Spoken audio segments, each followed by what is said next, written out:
Specific heat derivation. దీని అర్థం తీసుకోవడానికి మనం ఒక చిన్న ఎక్స్పెరిమెంట్ చేద్దాం. ఒక 3 గ్లాస్ బీకర్లు తీసుకోండి. అందులో ఫస్ట్ సెకండ్ బీకర్లో 1 లీటర్ వాటర్ని, మూడో బీకర్లో 2 లీటర్ వాటర్ తీసుకోండి.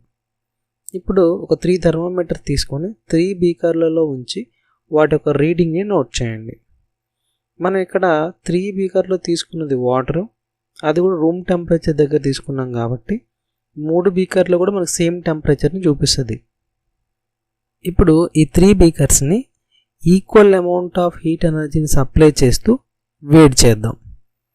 ఈ 3 బీకర్లలోని థర్మామీటర్ రీడింగ్స్ని చూస్తే మొదటి, రెండవ బీకర్లలో సేమ్ టెంపరేచర్ని చూపిస్తే మూడవ దానిలో కొంచెం తక్కువ టెంపరేచర్ని చూపిస్తుంది. దీనికి కారణం ఫస్ట్ సెకండ్ బీకర్లలో మన సేమ్ అమౌంట్ ఆఫ్ మాస్ని తీసుకున్నాం, అంటే 1 లీటర్ తీసుకున్నాం.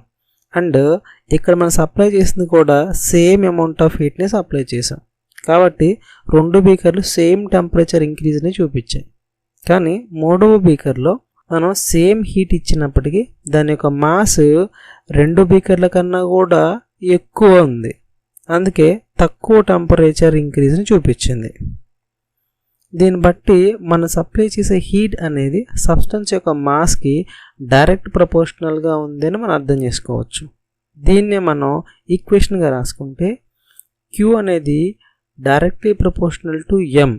దీన్ని నేను ఫస్ట్ ఈక్వేషన్ అనుకుంటాను. అలానే ఇప్పుడు మరొక బీకర్ని తీసుకొని దాన్ని 2 లీటర్ వాటర్తో నింపండి. అలాగే ఒక థర్మోమీటర్ సాయంతో వాటర్ యొక్క ఇనీషియల్ టెంపరేచర్ ఎంత ఉందో రీడింగ్ని మెజర్ చేసుకోండి. ఇప్పుడు వాటర్ బీకర్ని హీట్ చేయడం స్టార్ట్ చేయండి. హీట్ చేయడం స్టార్ట్ చేశాక ప్రతి 5 మినిట్స్కి వాటర్ టెంపరేచర్ని నోట్ చేసుకోండి. ఇట్లా ఒక 30 మినిట్స్ వరకు చేయండి. ఇప్పుడు ఆ రీడింగ్స్ని చూస్తే వాటర్ యొక్క టెంపరేచర్ అనేది ఇంక్రీజ్ అవుతూ ఉండడాన్ని మనం గమనించవచ్చు. ఇక్కడ మనం ఎంతైతే హీట్ ఎనర్జీ ఇచ్చామో గ్లాస్ బీకర్కి దానికి తగ్గట్టుగా టెంపరేచర్ పెరిగినట్టు మనకు అర్థమవుతుంది. మనం ఎంతైతే హీట్ ఎనర్జీ సబ్స్టెన్స్కి సప్లై చేసామో ఆ హీట్ ఎనర్జీ వల్ల మాత్రమే దాంట్లో వచ్చే టెంపరేచర్ అనేది చేంజ్ అవుతుంది.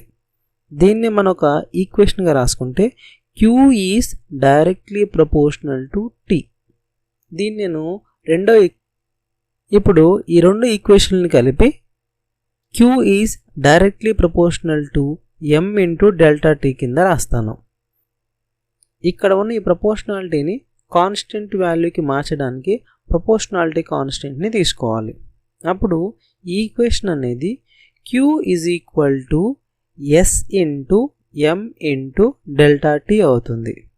ఇక్కడ S అనేది ప్రపోర్షనాలిటీ కాన్స్టెంట్, దాన్నే మనం స్పెసిఫిక్ హీట్ అని చెప్తాం. ఇప్పుడు స్పెసిఫిక్ హీట్ని ఫోకస్ చేసి రాస్తే S is equal to Q by M into delta T అవుతుంది. దీన్నే మనం స్పెసిఫిక్ హీట్ ఫార్ములా అంటాం. స్పెసిఫిక్ హీట్ని SI యూనిట్స్లో జౌల్స్ పర్ కేజీ కెల్విన్, అదే మనకి CGS యూనిట్స్లో క్యాలరీ పర్ గ్రామ్ కెల్విన్గా కొలుస్తారు.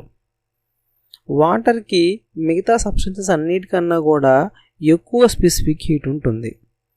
Specific heat of water CGS యూనిట్స్లో 1, MKS ఆర్ SI యూనిట్లో 4180. అదే ఐస్కి తీసుకుంటే 0.50 CGS యూనిట్స్లోను అండ్ 2100 SI యూనిట్స్లోనూ ఉంటుంది.